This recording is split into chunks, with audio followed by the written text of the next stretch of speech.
Hello दोस्तों, तो क्या हाल है? बोलना चाहता तुम्हारे सामने दो शब्द छह लगे तो गौर फरमाए, ठीक है ना? अरे एक्साइटमेंट मतलब क्या?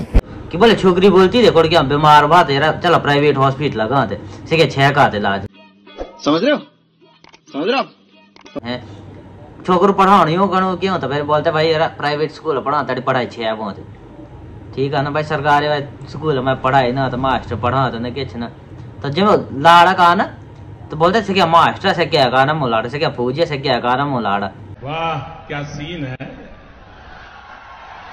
वाह क्या सीन है। ऐसे क्या छे सरकारी नौकरी वाया गाना लाड़ा मो से क्या डॉक्टर से क्या गाना लाड़ा सरकारी वाया प्राइवेट वाया ना से क्या प्राइवेट से तो प्राइवेट हॉस्पिटल का था कम ते सुनने का ना मुबिया वो क्या सरकारी वाया से क्या छे तो कहीं दोबती से क्या सरकारी वाया ऐसा गल समझ नहीं तुम। अरे कहना क्या चाहते सुना अगर कुछ क्या पता था ऐसा कमेंट तक आते अब कहीं छोकरी ज्ञान झाड़ना भी यही तक कमेंट में छोकरी तो आते सुना भला कोई नहीं बोलती तेमें कहीं दोबते थे सरकारी वाह तेमें प्राइवेट वाह ना मोद छे।